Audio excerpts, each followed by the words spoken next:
Welcome, everyone. I'm Mariquita Solis, the live stream host of all-creatures.org. All-creatures.org was founded in 1998 and is a leading resource for faith-based animal rights veganism.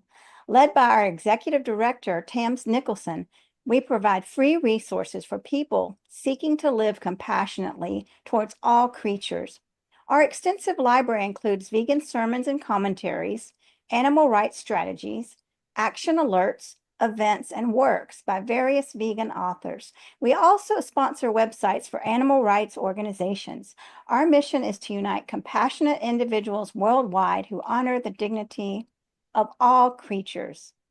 Today, we're very honored to welcome Maxime Sigouin. Maxime is the founder and CEO of Fit Vegan Coaching, one of the world's top whole food plant-based body recomposition coaching programs.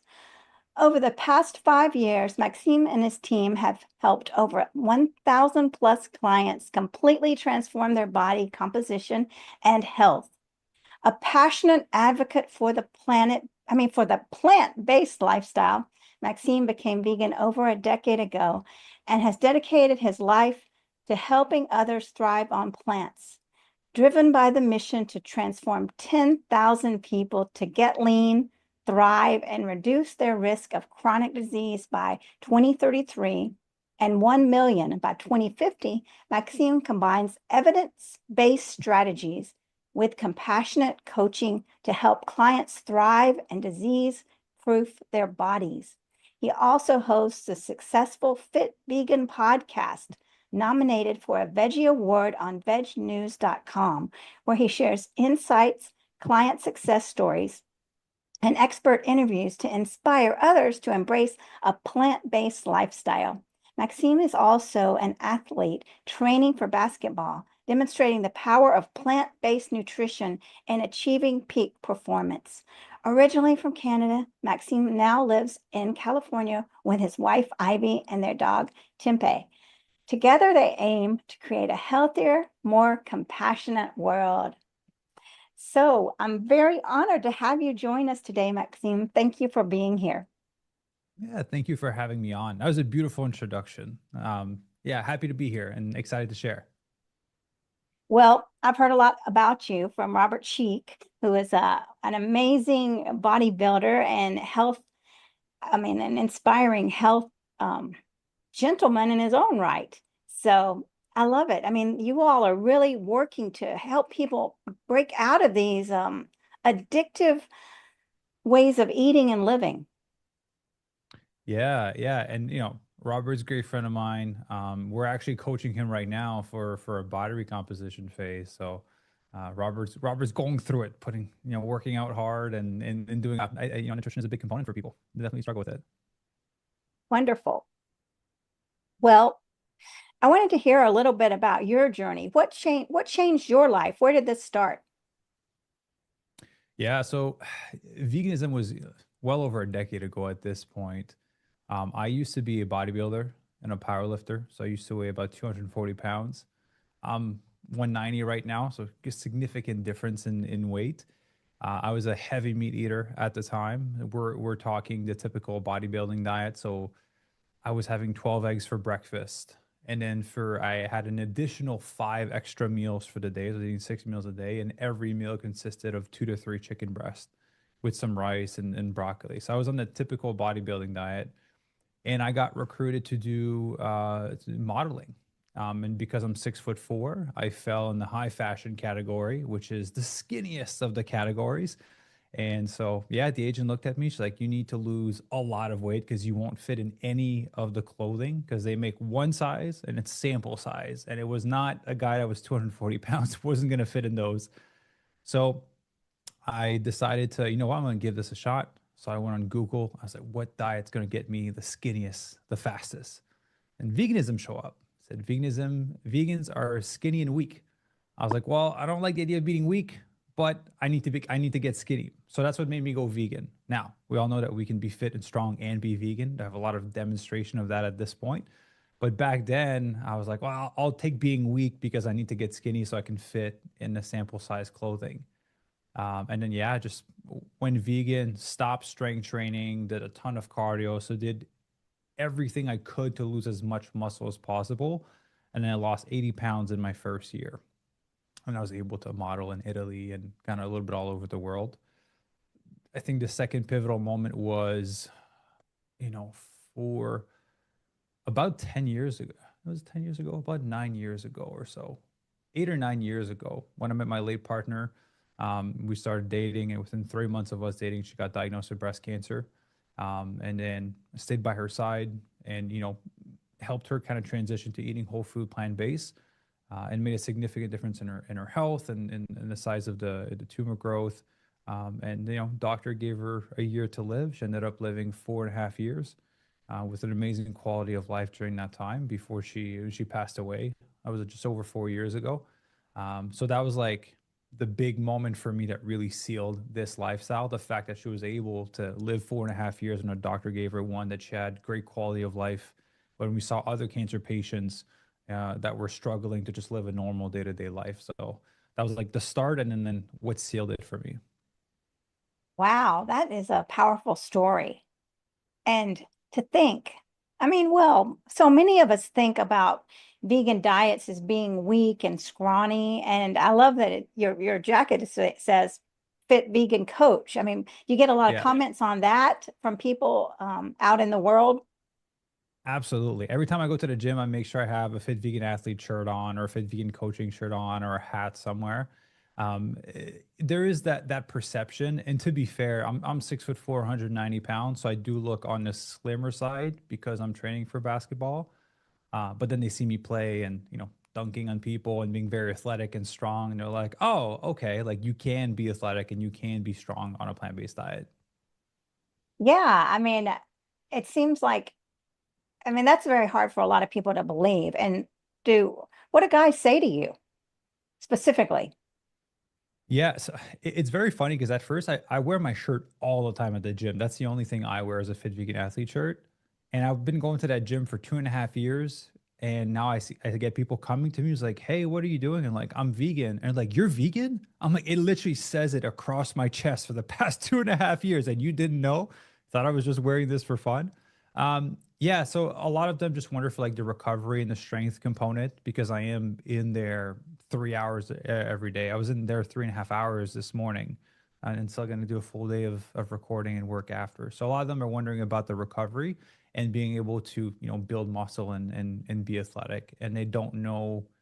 I don't think they understand how to structure the nutrition to achieve that outcome without including, for them it would be like meat or eggs or dairy or any of those things. So I think it's just, I think they understand that it's a lack of knowledge. They can see that it is possible, because my basketball coach is turning 49, and he's been vegan for 6+ years. And he's a better basketball player than me. He's an absolute machine at 49. So yeah, I think people can see that it is possible. Their brain just can't understand, but how do you eat to be able to accomplish that? Yeah, very true. I mean, it's a mystery to a lot of people. And so have people said, I want to change. Can you help me change just from seeing you? That's how Fit Vegan started over 5 years ago. It was just me. I used to compete in half Ironman, and I used to do a lot of endurance races. And then people are like, "Hey, can you kind of help me get faster at this? Can you help me, lose some fat, build some muscle?" And along with the whole cancer journey, that's kind of what started Fit Vegan Coaching, was people being like, "You're doing it. I don't know how to do it, but I want to do it the way you're doing it. How do we do this?" So yeah, we've helped over 1,000 people at this point. So it's definitely had a good influence to be a leading example. Yeah, that is amazing. And so what did your family think when you first went vegan? It was very interesting because we grew up farmers. So we had chickens that we killed for meat. We had chickens for eggs. We had cows. We had horses. We had geese. We had like 15 cats. We had a full-fledged farm, 140 acres of land. We do the hay every summer. Uh, my parents thought it was weird, right? They always made fun of vegans eating tofu. They called it blocks of plastic. Like, why would you want to eat that? And so when I went vegan, they were very reluctant to, supporting me in doing that. But they knew that I was very hard headed, and then whatever I wanted to do, I would just end up doing, regardless of what the restrictions were in the household. So I just did my thing. And eventually, they saw that, I lost a ton of weight. I was feeling better. My mucus cleared up. My brain fog went away. My digestion improved. And then it took a long time. Obviously, I tried to convince them, and I went to the evangelist phase of like, let me save all of your lives. We need to go vegan. And eventually, I kind of calmed myself down and got a bit more wisdom as to how to influence people to eat plant based. But I managed to get my mom to transition fully 5 years ago when I started Fit Vegan coaching. I got my mom, she struggled with her weight. I was like, hey, come in the program. I'll help you lose the weight, but you have to do it whole food plant based. And I can't remember how old she was at the time, but she's 59 now or 60 now. I think 60 now. And yeah, she transitioned. She lost 54 pounds and kept it off for the past years. And so she stayed whole food plant based since that time. And my dad's now like 80% plant based, which is an awesome win from, I respectfully say like a redneck coming from the country. Eating 80% plant based is a good win. Yeah, that is a very good win, right? I mean, if you were brought up with a whole other, I mean, a whole totally different lifestyle, that's amazing. Yeah, yeah. No, so it's been fun to see them transition. My two younger brother are the other ones I'm working on. They're still at the I'm younger and I'm invincible stage yet. So we'll wait a few years. So what would you recommend for like a documentary or something for someone who doesn't even know about veganism or health? I mean, what would you recommend? I think from a general society appeal, I think Game Changers is a really good one to watch, especially being in the realm of fitness and people having that concern of building muscle, being able to. I don't think most people have to physically perform to make a living, like compete at the Olympics or compete in races. But being able to see that you can do it at that high of a level, and if you don't live that crazy lifestyle, it's obviously going to work for you. If it works for a high level athlete training 3 to 5 hours per day, it'll work for you exercising 3 to 4 times a week. So I think Game Changers is a really good one. And then it kind of opens your brain to, everyone goes through that. At first, you go like, oh my God, I've been lied my whole life. And then your brain kind of expands. You become more compassionate. So then, watching documentaries like Cowspiracy, I think is like a really iconic one. Forks Over Knife, another good one. That was the first one that I've personally watched. And then you kind of get exposed to the food industry and all those things. And then what the health becomes a bit more appealing to watch. So like Game Changer, I think is a good gateway to like all these other documentaries. Right. Yeah, and that's a very powerful one. And that's interesting because I just started recently kind of getting back to lifting weights and things. And then I remember they say, don't try to lift too much. Like I felt like, okay, if I lift this 50-pound weight, then I'm going to get muscles stronger. But I mean, build muscles faster. But I've been told that's not true. Is that right? Uh, no. So you can build muscle with lighter weights and higher amounts of repetition, just like you can build muscle by lifting heavy weights and doing less repetition. Mm. Both of them provide a stimulus to the muscle. So as long as there's enough stimulation to the muscle, you're going to be able to see growth as long as you combine it with proper fueling. But resistance training, strength training, very, very, very important. I'm sure you're familiar with sarcopenia, so the decrease in lean muscle tissue as you No. get older. No, okay, so yeah, as you get older, you start to lose muscle at a much faster rate. And it starts as early as 30 and it accelerates greatly as you get into 50, 60, 70, and 80.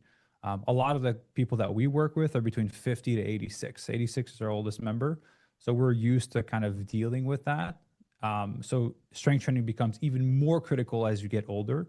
If not, your body is naturally losing more lean muscle tissue, which is not beneficial because then you have lack of mobility, lack of strength. You can't do some of the activities that you potentially would like to enjoy as you go into your retirement.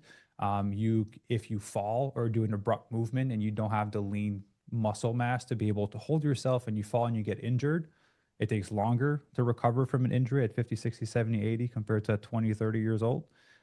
So that's why having more muscle is important. So yeah, absolutely. You should strength train, high reps, low weights. Absolutely.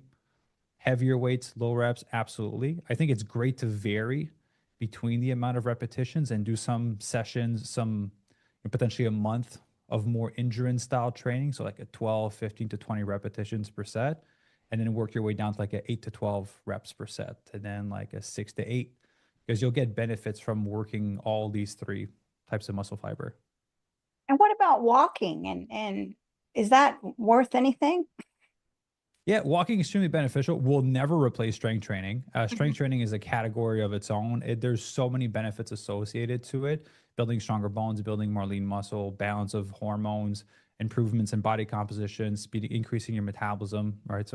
So a lot of great benefits from that. Walking, great for cardiovascular health, great for moving blood flow throughout the body. So moving the lymphatic system, getting rid of the toxins that are coming into your body constantly from drinking from plastic water bottles, the pollution, bad skincare, all those things. Um, Also, walking falls under a type of energy category called NEAT. It's called non-exercise activity thermogenesis. So it's a chunk of your calories that you burn throughout the day that are not amongst the same category of you doing a strength training session. So doing a strength training session burns about 5% of your calories for the day. Your NEAT category can be from 20 to 40% of your calories burned for the day. So you actually burn more walking throughout the day than you do actually training. But your training is for the purpose of building muscle, building stronger bones, all that stuff. Walking, great for cardiovascular health, great for blood flow and all of those things. So yeah, I think most people, what they do is they'll do a strength training session and they'll be like, I'm done for the day. And then they'll sit in their chair and then they'll work all day and then they'll sit on the couch and they'll watch TV and they won't move for the rest of the day. Mhm. Way more beneficial for you to do maybe a shorter strength training session and then move more throughout the day. So try and grab the stairs instead of the elevator, try and do a little walk in the afternoon. Yeah, and Dr. Akil Teher just spoke at my church, and he said the same thing. You got to keep, you can't just go to the gym in the morning and say, that's it.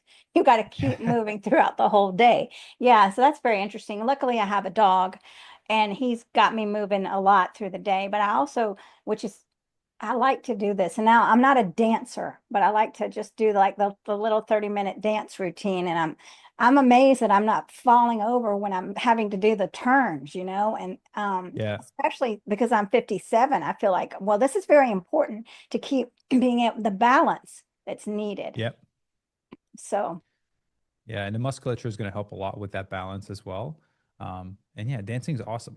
My wife and I are going to start taking some classes because that was my promise to her for the third quarter of the year, as we do 3 months of dance classes.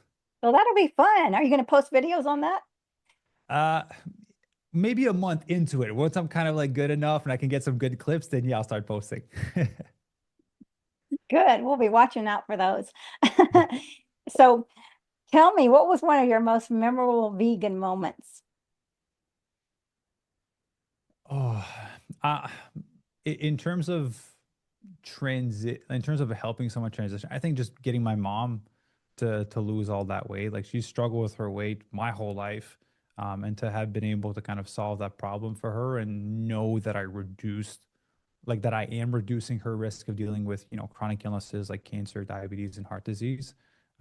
That really makes me feel good. But also, I know that every time that we sign up someone to work with us and they go through their transformation and we record the success stories for the podcast, like there's no guarantees in life. I see eating plant based as like a seatbelt when you're driving. There's no guarantees you won't die if you get into a car crash, but you're greatly reducing your risk. So the more that I can get more people putting on the seatbelt, then that makes me feel good. And then one was in terms of food. So it's not as deep and emotional, but I found this awesome vegan sushi restaurant near where I live, and it's the best vegan sushi I've had in my entire life. And I've traveled to a lot of countries, and finding that was like, yes, finally a good sushi spot where it's not just cucumbers or avocado. That's funny. No, I love sushi too. So, and I luckily I have some friends that own a Japanese restaurant. So, oh my gosh, Awesome. I had the most beautiful plant-based sushi. I don't even know. I mean, it was just amazing because the sushi chef went out of his way to create something just so Yeah. amazing good. So, yeah, it's a blessing. So, I was going to ask you, oh, tell me about this trend with the carnivore diet. I recently had an experience with that, speaking with a young man that's was on the carnivore diet for 6 months. What would you say about this? Um, I think it's so many layers to what I'm gonna say. One, I think people always fall for the latest trend, right? People are always going for the thing that's going to provide the results in the shortest amount of time. And if they can make you a promise that it'll solve a ton of things in a really short period of time, then it's very appealing. And then the majority of the world wants that quick fix. And so they're going to be willing to jump on that bandwagon of doing that. So one, I think it's just them wanting a quick fix. Two, I think there's an element of influence on social media of some of the people eating that way, especially on the men's side. There's all these big muscular guys that some of them were promoting eating, like liver and kidney and raw meat and all those things, and have been discovered to have been on steroids during that time. That's why they had this incredible physique, not necessarily because they were eating that way. So I think a lot of young men are more impressionable at this point, especially with social media, and they're comparing themselves and they're like, hey, I'm not that big. This big guy's eating this way, then I'm going to eat this way. Because when I was a teen in my between 10 and 20, I look up to the people around me that had what I wanted. I was like, what are you doing? I'm going to do the exact same thing. So I think there's an element of wanting to emulate in the hopes to get the same amount of results. But again, some of the results are skewed because some of those people are taking extra things to enhance the results that they are getting. And third, I think is just not say more fun for them, but they don't have to worry about necessarily cutting out a bunch of things or having limitation. They're like, well, I like meat. I can just eat as much of it as I want, and it's justified. And so there's for them, it's from what the few of them that I've spoken to, there's like a no restriction mindset. It's like it's pretty easy. I can eat whatever I want as long as it's just meat. So they're gonna load up on bacon and steak and all of those other things. And so they're not really thinking of the long-term consequences of that. And a lot of them that are doing this are in their 20s and their 30s and their early 40s. They're not in their, 50s, 60s, 70s, and 80s because they know how that make them feel if they start doing that. Right. Yeah. I mean, we'll see what happens in the future. It's scary. So, what People are would you, falling off of it. That movement it died down a lot. Yeah. well, that's good to hear. Yeah, because I just worry. What about some young man or a woman that was, or a person that was getting made fun of for eating a plant-based diet, vegan diet, and feeling real down? What would you say to that person? Um, so this could be a more deep answer, but I used to be bullied. I used to get made fun of, not necessarily for veganism, just because I was skinny in school. So like basically, we're talking about having some form of insecurity or something that we truly believe in that other people are like, hey, this is kind of stupid what you're doing, or things that potentially you can't control because you're either, born really skinny, you're born really tall, you're born really small, whatever it may be. To me, it was a blessing. So if people are making fun of you because you're eating plant based, I would choose to reframe it as a blessing. That's what I did, and that's what helped me. And it just helped me to work on myself internally to make sure that I owned who I was and who I am, and to stand on my own 2 feet for the things that I believe in. And there's a difference between being defensive and combative about it and being certain. So I think if you kind of dig deep down and be like, why does it bother you that people are making fun of you because they're eating plant based? Like everyone, I don't know what the answer is for the person listening, but everyone has their own reason. Potentially, they don't want to stand out. They feel insecure. They don't want to be seen. They're not confident in themselves. That's something for them to address. But also, as you get a little bit older, you understand that it's not even about you, them making fun of you. It's about them. They're going through something and they're just lashing it out on you. They're putting their own insecurities on you. So I think it's just a beautiful opportunity to dive deeper into yourself and figure out why does it bother you that they're making fun of you? Because at the end of the day, it's just another human saying words to you. Doesn't change who you are, right? It's just saying like if they don't pay your bills, you don't have to worry about their opinion. So yeah, just I see it as a learning opportunity to be like, why does it bother you? And then work on that. And event because people for the rest of your life will say something to you that you may not like. You're never going to live in a world where everyone's going to be like, yeah, you're amazing, you're lovely, you're beautiful, or whatever. Yeah, if you're going to live 80, 90 years on this planet, people are going to tell you some things that you're not going to like. You need to learn to handle it. Right. Well, it sounds like you had some sort of an enlightenment. How did that come about? I mean, from the kind of the skinny young guy that was being made fun of to the confident man you are today. I think just spending a lot of time alone. I consciously take time alone. I take, over the past 5 years, I've gotten deeper into it. And I'll be honest with you, I was 22. My late partner got diagnosed with cancer from 22 to 27 when she passed away. So I was forced to grow up really fast, to have a lot of responsibility and to a certain extent, not care what the world thought because I was going through so much. So it kind of accelerated a little bit of my internal growth. But then coming out of it, obviously the grieving process made me grow a lot. But now what I do for the past 3.5 years, I consciously take a week of digital detox where I don't go on any form of social media, no screens of any sort, where I can take a time to step back and internalize where am I at with my life? What are the things that I'm doing? What are the things that I don't like? What are the things I need to focus on? Am I 2 degrees off of where I want to go? And so at first I was doing those every 3 months. And then was doing those every 2 months. And now I do those every month. First 7 days of every month, I'm completely offline. My team will post the podcast and all that stuff, but I'm completely disconnected. I'm going camping in the woods and just looking at natures and listening to birds and all that. So just taking that time to reflect because a lot of my growth has come from just sitting in my camping chair and then looking out into the ocean or the lake or wherever I'm at and seeing what comes up in my head and just dealing with it and exploring it and having that space to do that. Yeah, I mean, that's amazing. That's what I do. I love being outside in nature and stepping away. I was feeling so frazzled the other day, and I thought, I've got to get my feet into the river. And just knowing that, I didn't get a chance to do that, but just going to the park and just really trying to be mindful, not having that on, but turning things off Yeah. and being in that moment is crucial.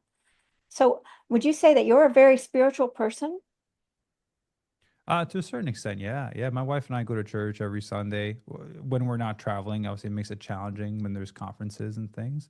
But yeah, I would say so. I mean, would you say that veganism is a spiritual experience? Some people say yes, and some people say no. And some people get very angry about saying, I don't want to hear that.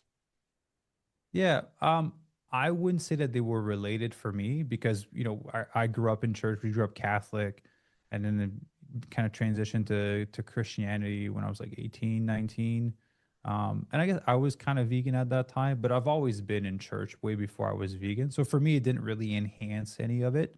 Um, but I could see how it would be tied for some people because it does bring you a certain level of compassion, extra compassion, and you start to look at things differently.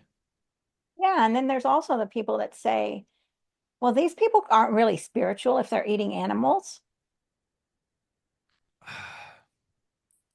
I choose, how can I say this? Everyone's on their own journey and it's hard to a certain extent there is some truth to it, but at the same time they might be 70% of the way through their realization of stopping to eat this way and to changing the way that they're living, right? And so for me, I just trying to see the person as a human and be like, hey, maybe they're going through something and right now they're making bad choices. And then I don't know for you, but every time someone came to me and was like, what you're doing is, wrong and blah, blah, blah, I close off and my fists are up and I'm defensive, right? I've worked on myself to not be like that. So I just trying to like, yeah, meet people where they're at. And so sometimes it's just like, hey, cool. Have you considered potentially just adding a bit more fruits and veggies? It'll help you feel good. And taking the slow, long path versus trying to fast track everyone's transformation has been paying a bigger dividend long term for sure versus kind of long term. But yeah, to a certain extent, yes. But yeah, some people might be 80% of the way there and we're just coming in at 80% mark. Like, hey, you haven't changed, but they might be on the cusp of it, you know? Very true. We don't know behind the scenes what's happening. Yeah, it's a I can't remember what movie it was, but it was like you never know what people are going through. I remember coming back from the hospital from the cancer diagnosis. I was in the bus with my late partner. We just got the worst news ever, and no one in the bus could tell. I was like, and then you were looking at everyone else. You're like, what kind of news did they get today? You can't tell. They're just sitting there on the bus with their arms crossed. So yeah, trying to have some compassion because yeah, you really never know where people are at. Very true. And also, I think the foods are so addictive and it's very hard to break when you're Hmm. used to eating meat. I mean, so many times. So, Or I mean, processed food. yeah. So what do you say to that? I mean, like people that come in and say, I don't think I can ever give it up. And what have how have you seen their struggles? Yeah. I try to make people understand that humans are very adaptable. Um, we can adapt. That's how we've been able to survive for thousands of years at this point, is because of our adaptability. And just understanding that one, it is simply a habit. Two, if it's meat or processed food, some of it has been chemically engineered to make you more addicted. So understanding that if people are able to get off wild drugs, you're able to get off the Twinkies and the Doritos, you know? So just understanding that you have to, one, be patient, two, being willing to get off of these things. Because if you're not willing, there's not much I can do, right? If I'm gonna remove it from your house, if I go to your house and I remove all the meat and the crap, we go to a grocery store and you still buy it, there's no willingness to want to improve. So if there's a willingness and then giving yourself grace that it won't be perfect, because I think a lot of people beat themselves up if they said like I'm gonna stop eating meat or I'm gonna stop eating processed food, and then they eat it, they're like, I screwed up the whole thing, Yeah. right? So to me, you can't fail if you don't quit. So as long as there is a little bit of progression over time, you're going to end up getting to where you want to, as long as there's desire to stop that behavior. But I think most people expect it to happen overnight, and it doesn't. For maybe a few small select people, it will, but for the majority of people, it won't. They just have to rewire their brain, rewire their taste buds, rewire their gut health to not crave some of those foods over time. And some people will go to not necessarily extremes, but immerse themselves fully in like a water fast or a juice fast or situation where they remove some of that food completely for 1 week to really trying to speed up the rate at which they change their taste buds or the bacteria in their gut so they don't crave some of those foods. I think it's up to the individual's personality. But I think the big thing is giving yourself grace and understanding that it's not going to happen overnight. And as long as you have the desire to get to that outcome, you're going to get up there. You're going to get there if you don't quit. Well, that is very true what you're saying. I mean, because if we're just we set ourselves up for perfection, well, there's no perfection and we're going to fail. And if we think we're not going to fail, if we're not ready to fail, or I mean, if we are not accepting of that, then that's when everything stops. Hmm. Yeah, people beat them. We are our own worst critic. As much as we say that some people say things to us around us, you people are way harder on themselves than anyone around them. And it, we train all of our team on this, but management of expectation is the biggest thing to getting people to reach their goal. If you come into our program or to your own transformation and you go like, you know what, it's gonna be perfect. You're gonna stay on track with your nutrition for the whole 8 months. You're gonna do all your workouts. You're never gonna miss one. You're gonna feel like doing every single one of your workouts the whole time. It's gonna be great. Hey, how many people will be bought in on this? But then you start, get a stressful day, emergencies with family, you have cravings, you eat something you're not supposed to, you feel like you messed up, you feel like a failure. And for a lot of people, they potentially have a few years, a decade, 2 decades, 3 decades, 4 decades of this yo-yo with themselves. So to them, they have a track, like a track history of failure. I've tried, and every time I've tried, it hasn't worked. So now we have to like rewire how they perceive themselves because they see themselves as a failure. As when I say I'm going to do something, I fail at it. So we need to help them rewire. Is like when I say I'm going to do something, I'm going to try and it's going to be imperfect, but I'm going to get there because I'm willing to be patient. So it does, again, it does take time. Just we're so impatient as humans. Right. So it's a lot about mindset. It's all about mindset because literally, I'll just grab the random things on my counter here, but I can give you the workout plan. I can give you the meal plan, the best one in the world with the most delicious food you can ever imagine. It has the right amount of ratios of protein, carbs, and fat. The workout is the most perfect that's been tailored to you. Nothing's going to change if you just hold it in your hand. You actually have to do it. The doing part, the thing that's preventing you from executing it, is what's in between your two ears. All right. It's how you navigate stressful situations. It's how you navigate you not wanting to do a workout. It's how you navigate you potentially being tired. I'm like, oh, I can skip the gym today. I can do it tomorrow. Knowing fully that tomorrow you're probably busy or you're not going to get it done. So it's 100% about psychology and mindset and helping people rewire, reframe, and change the habits that they have. How do you help someone that just is so stuck on, like, I mean, thinking that I'm too old for this, or, I mean, now my doctor says I have to lose 50 pounds and I don't know what I'm going to do because look at me. Mm-hmm. So few things. We get to create our own belief systems, right? A lot of them we take on from other people around us, but you have the ability as a human to create your own belief system. So when I've created for myself is, if someone else in the world has done it, then I can do it. Because, and I'd say that is 100% true. There's someone in the world in a worse position than I am doing more than I am. That's pretty much guaranteed. There's, a lot of people on this earth. So for sure, there's someone in a worse position doing better. So therefore, if they can do it, I can do it. All right. So that's one of the beliefs. The other thing is, so basically that answer is like, I'm too old. We got people in their 60s, 70s, 80s changing how they're eating after all of these years of eating a certain way. So if they can do it, you can do it. Does it mean it's going to be easy? It's not going to be perfect. You're going to mess up a ton of time.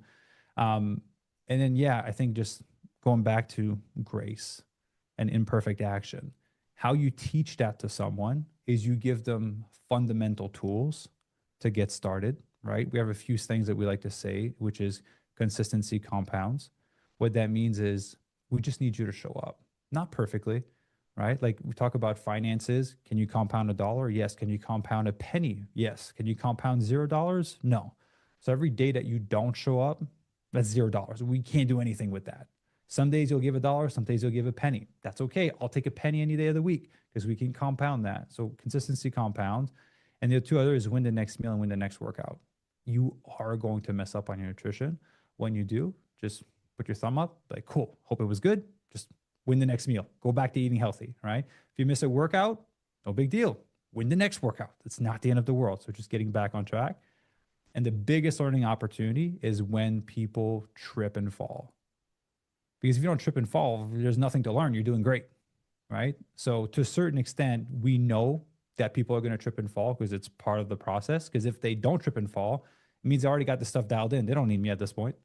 So once they trip and fall, that's the opportunity to learn. Why did we trip and fall? How could we have navigated differently? What tools could we have put in place? What system could we have put in place? How could we have, potentially ordered something different? So yeah, the tripping and falling is the best way to teach because that's when it hurts. And it's when you learn the most and are more willing to change something. Right. And it would be very boring if everything went perfectly all the time. I get concerned. We've had people that are like 4 months, like, I've been perfect on nutrition, perfect on my workout. And I say, I'm concerned for you because you think that that's how it's going to be the whole time. Because the one day where it's not like that, you're going to crash and burn and feel like an absolute failure. And undoubtedly it happens because, life happens. And then they have that day and then it takes them a whole week to get back on track. It's like, hey, that was a good learning opportunity for you to understand that you're going to trip and fall and it's part of it, right? 4 months in a row, beautiful. I'm proud of you, but this is what matters. How do you handle this? How do you handle a bad day? Like those are the moments that matter. Right. What about people that say, I know I have some friends that say, well, I'm on my cheat day now. So what about that thing, cheat day? Yeah. So I don't believe in cheat days. I believe in when you want something, eat it, but make it fit. So every day you have a budget of food, right? That you're supposed to eat. Just like your financial budget every day. If you overspend on your budget, you go into red, you go into debt. If you overeat, you put on some fat. That's basically how it works. So if every day you have a budget that you're able to spend or eat, a certain amount of it should be allocated to a certain amount of plant-based protein to help with the shift in body composition and the recovery from your strength training sessions. But out of that budget, can we get 80 to 90% of it to be from whole food plant based? So to me, if you want a vegan cookie, want some vegan ice cream, don't tell yourself, I can't have vegan cookies and vegan ice cream, because guess what? You'll want the whole thing and you're more likely to eat the whole pint at that point, right? So for me, if you want vegan ice cream, eat it. I don't care. Eat 200, 300 calories of it, but make it fit within your budget for the day. Then once you have it, you're like, great, I stayed on track because I was within my metrics for the day. The rest of my day was filled with high fiber, high vitamins, and high nutrient foods, right? And psychologically, you don't feel like you've restricted yourself because you had the thing that I wanted. And I still operate like this to this day. If I want a cookie, I'll have a cookie. If I want some chips, I'll have some chips. If I want ice cream, I'll have some ice cream. Make it fit within my metrics. I don't beat myself up for it. And what ends up happening is some people's like, Maxime, you don't understand. I have an addiction to chocolate. I was like, beautiful. So here's what I want you to do. We're going to make 200 calories of chocolate fit into your meal plan every single day. And I want you to eat it every single day. And they're like, well, it's amazing. And then they do that for 7 days, 9 days, 10 days. And guess what happens after a while? I don't want to eat chocolate today, Maxim. I don't really want it anymore. I'm like, cool, don't eat it. You don't have to eat it. And then they eat healthier food during that time. And then whenever they have a craving, I had some of that with popcorn. It's like, I want you to have 5 cups of popcorn, make it fit with your calories. And they had five cups of popcorn for 5 days. And after they're like, I don't want to eat popcorn today. I'm like, great, don't eat it. So, you get it out of your system. You don't beat yourself up for it. You keep a healthy relationship with food and you still make some progress that way. Yeah, that makes a lot of sense because when we start saying no, then we go crazy. Yeah. Yeah. And the longer you say no, the crazier you get whenever you get your hands on that food. Well, what about, do you juice or drink smoothies, any of that? Yeah. I just had a smoothie from after my workout Okay, before we started recording. great. Yeah, and so what in your family now, do they work out besides eat healthy? Do they also work out too? Yeah, we've been pretty blessed. We've been a physically active family for a very long time. I grew up when we were kids doing martial arts. My parents played volleyball in high school and college, and played some basketball in college as well. So we've always been a physically active family. I started, again, to be debate on this. I started strength training when I was 12 years old, because, like I said, I was really skinny, so I was trying to get bigger. So I've been strength training. It's my birthday tomorrow, so I've been strength training for 20 years at this point, but more intensely when I turned 18. So my dad was letting me lift a bit of weights just to kind of get it out of my system. But we've always been a physically active family. Well, that's good. Yeah. And well, for your bone health, is it too late at some point if your bones are deteriorating and you're trying to build bone? I mean, how does that work? Is it like, wow, now it's too late. My bones have already deteriorated too much. Yeah, so obviously it's better to start earlier so you can preserve as much of it as possible. But if you start, it's never too late to start improving the quality of your bone. And to a certain extent, it's better to not continue to go into negative. If we can keep it where it is for the next 20, 30 years of your life, that's phenomenal. That way it won't deteriorate and you're more likely to break something if you are to fall as you get older. So strength training will come in handy at any age, absolutely. Yeah. And what foods are good for your bones? Uh, dark leafy greens are great because they're high in calcium. Obviously, not dairy because it leaches calcium from your bones. But the most important part for building stronger bones is gonna be like, yes, applying that pressure on the bones through strength training and resistance training. So whether it's, starting off with curling cans of beans in your kitchen, right? Or resistance band, or actually going to the gym and having access to heavier weights or machine, putting that pressure on the bones is what's going to allow it to become stronger and more solid. And then fueling it properly through whole food plant-based eating. I'll be honest with you, people make nutrition too complex. If you focus on eating whole food plant-based, if you have a body composition goal, then being aware of calories, right?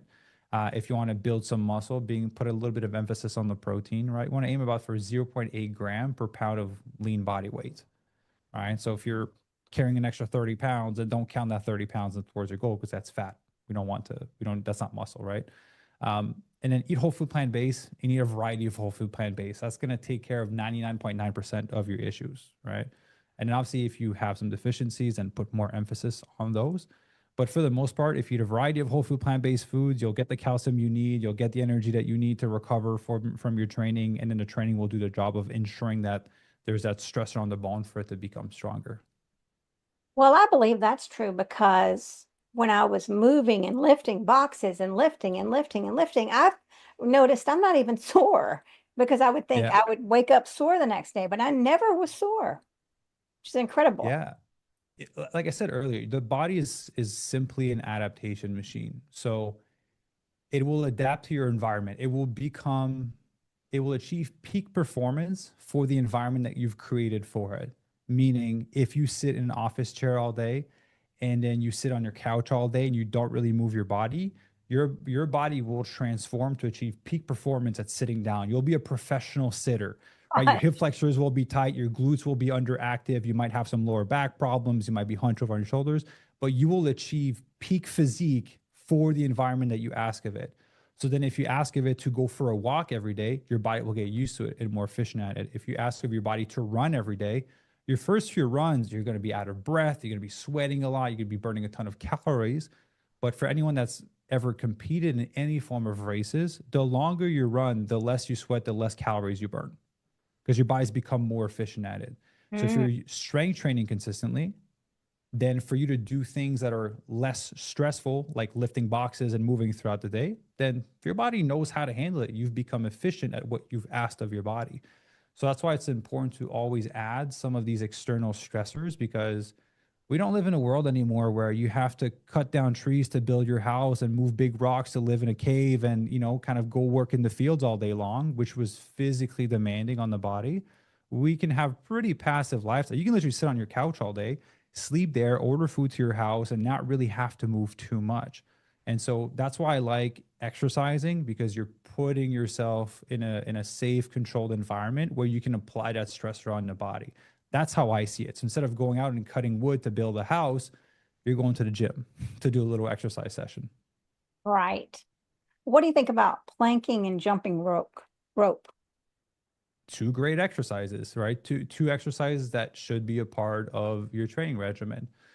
Strengthening your core is a big one. I think a lot of people don't know how to contract our core when they're exercising. So I'll just give a quick tip for you and for the listeners.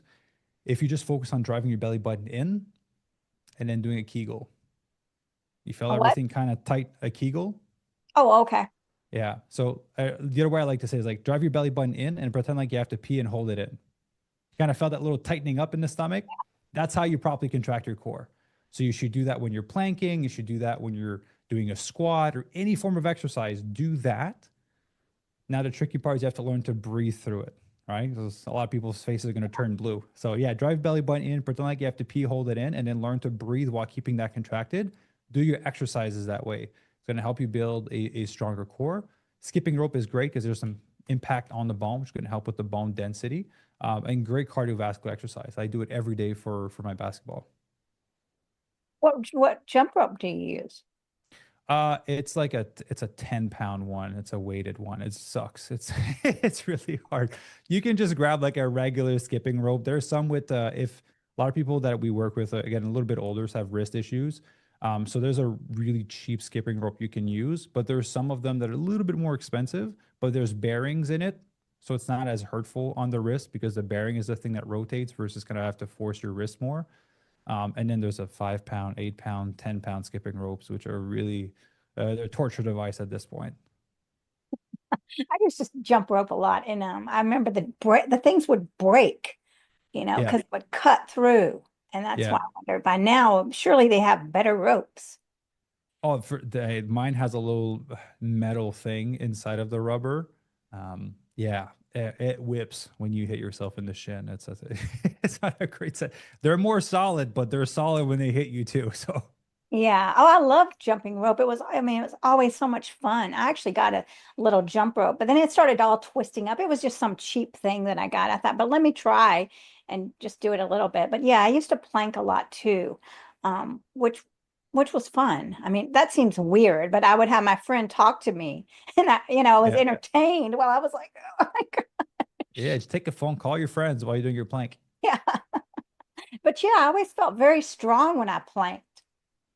Yeah, yeah, of course. Because if your core is weak, it's hard for your body to translate power into movement, right? And so if your core is tight, your body's better able to transfer that energy. If you're squatting up, you're trying to pick up a box. If your core can properly get contracted and it's strong, that'll be a better transfer of power. So what are the best things for your core besides, I mean, what are other exercises for your core? Yeah, obviously you can work it directly, right? Through planking, some hanging knee raises, you can do some crunches. There's a great exercise, potentially a little bit more advanced. It's called the Palloff press. So if you have access to a gym or a resistance band, it's basically where there's the pulley machines where there's a cable. So you would want to be sideways to the cable. So let's say the cable would be to my left of my shoulder and I would be facing the front. So the cable would be to my left shoulder, and you're going to grab that cable with the inside arm, so your left arm, and you're going to hold it this way. So technically, the cable wants to pull you this way, right? The body wants to rotate. So all you do is you bring it to your chest, and then you push it out slowly, and then you bring it back in. And the whole time, the cable is trying to pull you. So you have to contract your core to make sure your body doesn't turn. So the whole point is for you to stay straight like this. And you can do 12, 15 repetitions and then do the other side. And it's great for your obliques and your core. Wow, well, I'm excited because I mean, I have a little machine over there. I mean, in the other room, Yeah. I think it's that total gym. So Okay. I'm gonna have to Yeah. jump on that. And besides the jumping, I mean, well, I want to get a jump rope, and I don't know. I mean, now you're really inspiring me for all these things. Yeah, well, let me give you some. So on my YouTube channel, which is just my name, Maxime Sigouin, there's a bunch of playlists. One of them is Fit Vegan exercise videos. There's over 100 exercise videos that I've personally recorded that gives you like it tells you how to do the exercise with different cues. I go very in depth. Your knees are supposed to do this. Your hips are supposed to do this. Your arms or elbows, depending on the movement. And I show a version for weights, resistance band, and body weight so people can kind of have that. People have found it very helpful, and I'm about to record another 150 exercise videos too to kind of add to it. But yeah, that's for free on YouTube. So if you want to look at some of exercise videos, you can potentially do them with your machine. Yeah, I'm gonna have to. And what about like if I have, I mean, just from using my hands so much, I don't want to, really overexert my wrists. Yeah. So again, body's an adaptation machine. So the more you use them, and obviously with proper rest in between, they're going to get stronger. So for them to be strained would require a lot more than what you're currently doing. So again, the whole body will adapt to the stressor that you're asking of it. So if you're using your hands a lot for different exercises, your forearms are going to get stronger, right? So your hands and your arms and your wrists will get less tired because you're able to kind of hold everything. I see, yes. And it's amazing that I mean, it doesn't take much to build muscle. I mean, that's what I see with myself. So, I mean, once you start, I mean, you can really take off. Yeah, just to kind of give people a pace of like how long it takes to build muscle. Um, losing 20 pounds of pure fat. I'm talking about just number on a scale of pure fat can take 20 to 40 weeks. All right. We like to go slow because the slower you go, the more muscle you preserve. Because when you go too steep of a calorie deficit, you're more likely to lose muscle. And all our members are over 50. So they're already losing muscle at a much faster rate. So we don't want to accelerate that. So let's just say 20 to 40 weeks to lose 20 pounds, right? Depending on compliance also. Mhm. That's for 20 pounds of fat. If you want to put on 5 to 10 pounds of pure lean muscle, you're almost looking at like 10 to 12 months. Wow. Okay. Well, Yeah. that puts things in some sort of perspective. I mean, and then not to, I mean, so you're not feeling like, wow, I'm not getting it done. Yeah, so it takes a lot longer, and obviously, the younger you are, the faster you'll put on muscle because your hormones at a different level. If you've never strength trained in your life, you're gonna put on muscle faster because it's a brand new stressor called beginner gains. So that's a different. But if you've exercised consistently throughout your life, it is a lot slower to put on muscle. And those rates that I gave are like people 50 and up because that's typically who we work with. Yeah. Wow. Well, as a founder, how has your organization changed over time and your role? Yeah, it's grown a lot. We definitely have more employees. It's been very fun, interesting, and stressful to grow a company to this size. We have with 13 employees now, and pretty much all of them are full time with us. So it's been fun just to build a beautiful family of people that are on the same mission, that are passionate about what we're doing. We have two of our employees that are in Spain, and one of our other employees, one of our coaches, is in Spain for a cycling race. And he got to connect with them in person. So it's always fun because everything we do is online. So it's really fun to connect with them. Um, and my roles change a lot. Like obviously, when I first started, I was coaching everyone. Now I don't take on clients anymore at this point because we have four full-time coaches, and a lot of my time is spent on writing, creating content, recording the podcast, going to conferences, speaking on stage. I'm writing a book that's going to come out December 1st of this year. So a lot of my time has been spent on more high level things to ensure that we can, get to our goal of 10,000 people by 2033, a million by 2050. So it's forcing me to, yeah, work on the bigger picture versus the small little details.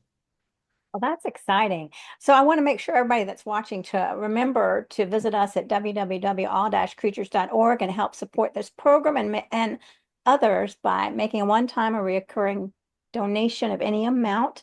And so I want to make sure that everybody knows how they can find you, because everything you're doing, Maxine, is so important. A lot of people have given up hope and they just are like, Yeah. that's it, and it's so sad to see. And you are I mean, you're offering that glimmer of hope, and you don't have to be perfect. You don't have to, I mean, there's no forcing here. Yeah, no, there's no forcing at all. Like I said, I can remove all the junk food from your house, but if you go buy it again, I can't do anything about that. So you have to want to. Honestly, if you just go to fitvegan.com, it's kind of like our general website that we have. And then you can go to like our coaching page if you're interested in working with us. Our YouTube channel is linked in there. Our podcast is linked in there for Apple and Spotify. There's a link to sign up for our newsletter. I send an awesome email every single Saturday. And I think Instagram is linked in there as well. So it's like one spot that everything is linked. That's kind of easier to find. So fitvegan.com. Wow. Okay. Well, everybody that's listening, please check that out. And do you have some final words for us of inspiration? Yeah. So I always end a lot of podcasts or group calls with my members like this. So everything I share today is absolutely worthless unless you do something with the information. Not just cool things that you can tell your friends. That's not going to change your life. So I invite you to pick one thing that you learned from the podcast that really resonated and to take action on it within the next 12 hours so that you can start to see some progression and start to become better. Because so many people listen to so many podcasts, read so many books, and never do anything with the information. They're like, I know everything, but my life's not changing, my body's not changing, or my health's not changing. So pick one thing and then implement it. Okay. Well, I'm gonna have to get the mat out and go for the plank and see if I can even make it a minute. There you go. Right. Well, thank you so much for this, Maxime. This is amazing. I feel very inspired. You've really given some great advice, some wisdom, and just allowing, which is what we need here. Yeah. Well, thank you very much for having me. I love having the opportunity to share with people. So hopefully it resonated and hopefully it was helpful. Definitely was. And thanks everybody for watching. Bye-bye, everyone.